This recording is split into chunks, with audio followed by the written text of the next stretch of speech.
welcome back to our Recruiter Fuel. My name is David Budiszewski, the videographer here at Qualigence International, and I'm joined with Greg Amorose, delivery extraordinaire, which I think I said about Melissa, but they're both delivery extraordinaires.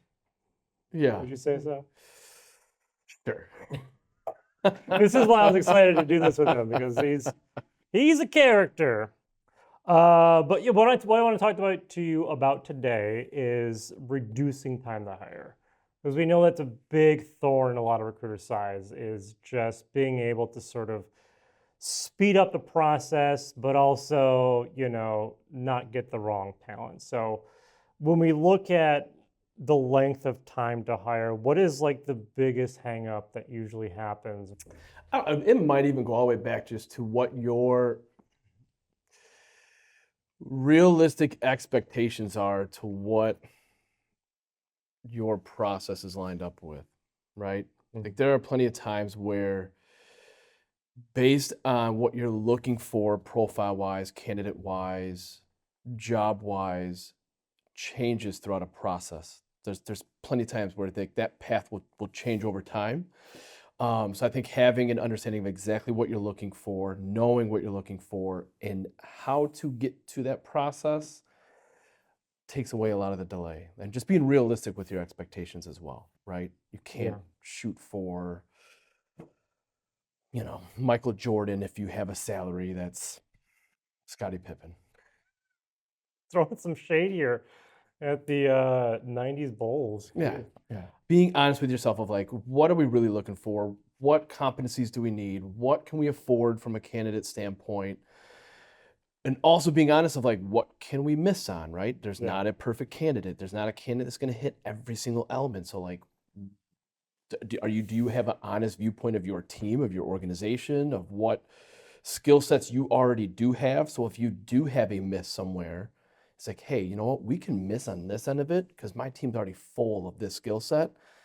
I can miss there. That's okay if I miss there. But as long as I have these key competencies or key results or key, components within that profile, we're good there, right? But yeah, I mean, it just to have a very honest or just true vision of what you're absolutely doing. That's a big key factor in anything that we do in recruiting. That's, I guess, a good way of putting it, David. Just honesty's there. Yeah, and I think one of the things that we sort of do to help with that process is our intake form, right? We try to find exactly what they're looking for and really narrow it down. Yeah, and not just like, hey, what skills do you need, right? But it's more of like, what results are you trying to drive for? Where is your business trying to go?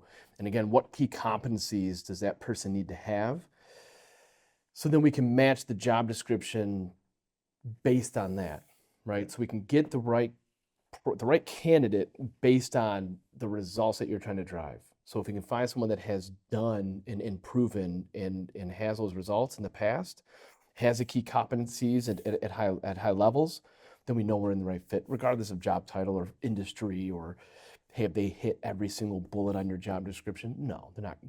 It's not realistic, right? But you don't want to just kind of match skill for skill or experience for experience, but really based on what accomplishments have they done, right? How did they get to their position or to their role? And once they've been in the role, what have they done to change it, right? What have they improved on that? And that's kind of what we do on our intake. We just try to understand the business. Where are you going? What are you trying to accomplish?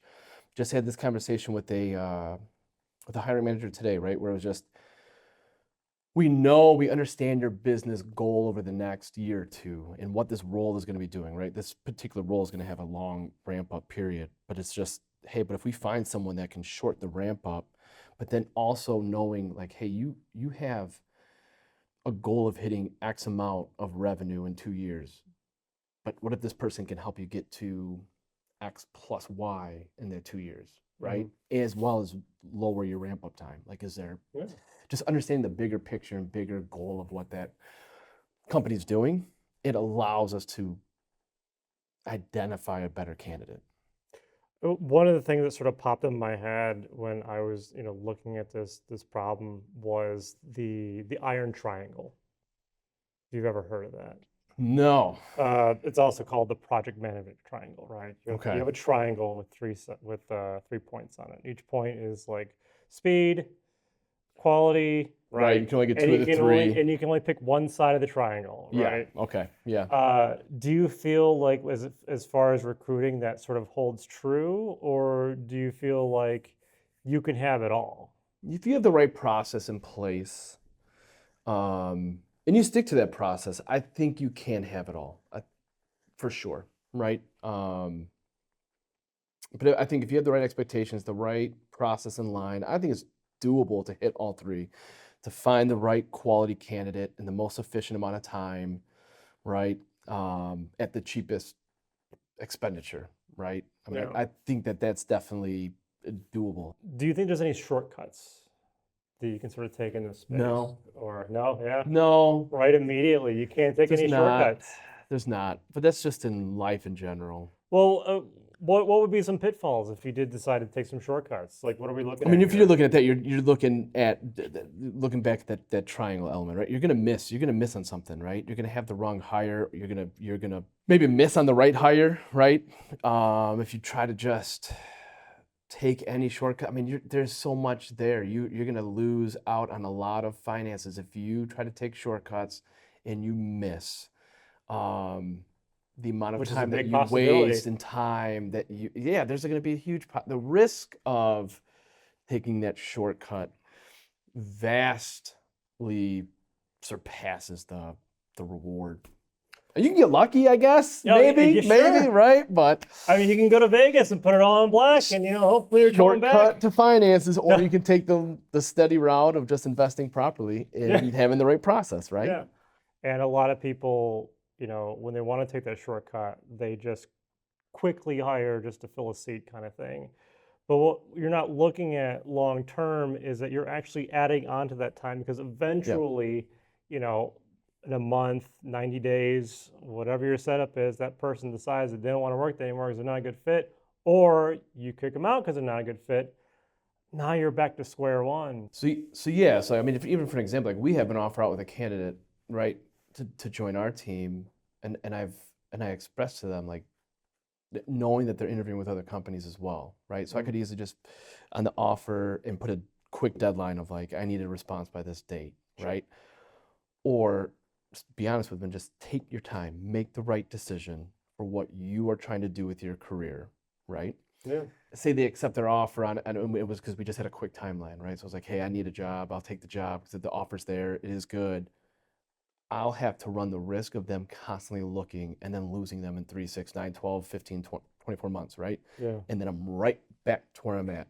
So the shortcut of, if I get this person now, I'm good. I take away that immediate itch of a need, but long term, I could be really hurting myself. Or if I give them the time to really weigh their options, weigh their decisions, saying, hey, take a look at all the different factors that you are looking at when you take that decision of what position you want. If we're the right one, then you'll accept. And then we know that we have a candidate that's going to be here invested for a long time. So now I don't have to worry about having to refill this position, right? It's more of an expanse at that point. It's like, hey, we can add more, but I don't have to replace this one again. Like we've hired for the right reason at that point, right? Like we've done our due diligence. We didn't take any shortcuts. We didn't let them take any shortcuts as well in the decision. Long-term wise, we hopefully will have a more effective hire. The right reasons.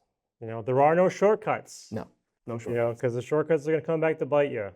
Just be mindful of what you're looking for before you even go into it, and make that plan, and that's going to drastically help you out. And and the other thing is too, like, don't deviate. Like, don't, even if it takes, I mean, maybe a little bit longer than you want, right? I mean, that may happen. Hopefully, it doesn't, right? Hopefully, don't deviate from like, I didn't get it filled right away, or whatever the case may be. Or the first candidate didn't hit. Whatever, like, stick to it long term, over time, right? It's the model of like, we're gonna reset, not for this first year goal, but years 2 through 5 is where we're gonna see the results. Maybe I know he plays hockey, and I'm just picturing him giving that same speech in like a after game, like we just got to stick to our game plan and keep putting pucks on net. Pass, shoot, score. Well, thank you so much for joining me, Greg. Absolutely, David. It was a pleasure to have you here. Yeah, agreed. Thank you. Wonderful. Bye.